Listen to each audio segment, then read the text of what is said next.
ایک خوبصورت جوان تھا، ایک عورت کا دل آ گیا اس پر۔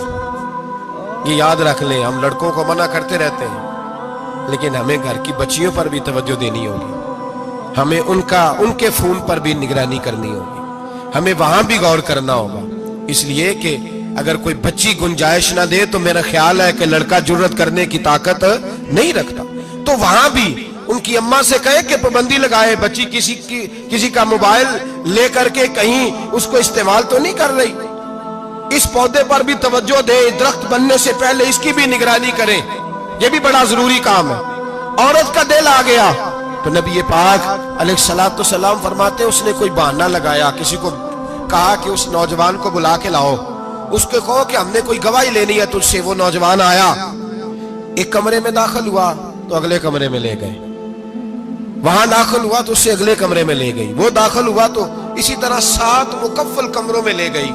میرے کریم رسول میرے محبوب پاک علیہ السلام فرماتے، صحابہ کو سمجھا رہے ہیں میٹھے لب و لہجے میں، فرماتے جب سب سے پچھلے کمرے میں لے گئی تو ایک لڑکا بندھا ہوا تھا وہاں رسیوں سے، شراب کا پیالہ پڑا ہوا تھا۔ بی بی کہنے لگی کوئی گواہی شواہی نہیں لینی، تجھے اس لیے بلایا ہے کہ تیرے اوپر دل آ گیا ہے، اب میرے ساتھ منہ کالا کر۔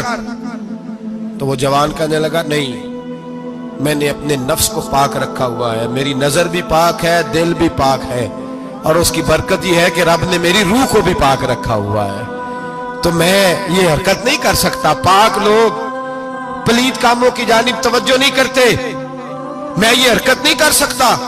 اقبال نے اپنے بیٹے کو دعا دی تھی، اس نے کہا تھا حیا باقی نہیں ہے زمانے کی آنکھ میں، خدا کرے کہ رہے تیری جوانی بے داغ، خدا کرے کہ رہے تیری جوانی بے داغ۔ کہا میرے ساتھ منہ کالا کر، اس نے کہا میں نہیں کرتا۔ کہنے لگی چل پھر اس کو قتل کر، اس کو میں نے باندھا ہوا۔ اس نے کہا میں قتل کیوں کروں، میری کیا دشمنی ہے؟ کہا پھر شراب پیو، کہا میں شراب بھی نہیں پیتا۔ تو کہنے لگی اب تو میں نے تجھے اپنے چنگل میں پھانس لیا ہے، اب تو یہاں سے بچ کے جا نہیں سکتا، اور اگر تو باہر جائے گا تو میں شور کروں گی، لوگ جمع کروں گی، اس نے میری عزت آبرو پہ ہاتھ ڈالا ہے، تو بچ تو نہیں سکتا، ایک کام تو کرنا پڑے گا۔ محبوب فرماتے اس نوجوان نے سوچا کہ زنا بھی بہت بڑا جرم ہے، قتل بھی بہت بڑا گناہ ہے، چلو اب مجبوری ہے تو شراب پی لیتا ہوں۔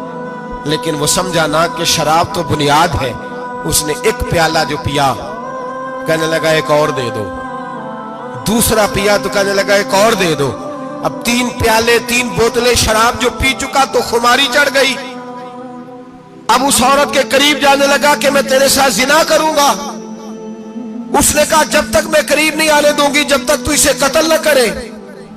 اس نے اسے قتل بھی کیا، زنا بھی کیا۔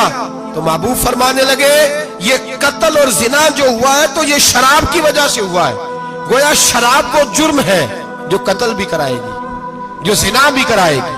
اور اگر آپ نشئی کو دیکھیں، اگر آپ شرابی کو دیکھیں تو کیا وہ ڈکیتیاں نہیں کرتا پھرتا، وہ چوریاں نہیں کرتا، وہ اپنی ہی ماں کا زیور نہیں بیچ آتا، وہ اپنی ہی بہن کا پڑا ہوا جہیز نہیں بیچ آتا، وہ اپنے ہی گھر میں ڈاکے نہیں ڈالتا، وہ اللہ کے گھر مسجد میں آ کر کے چوری نہیں کرتا۔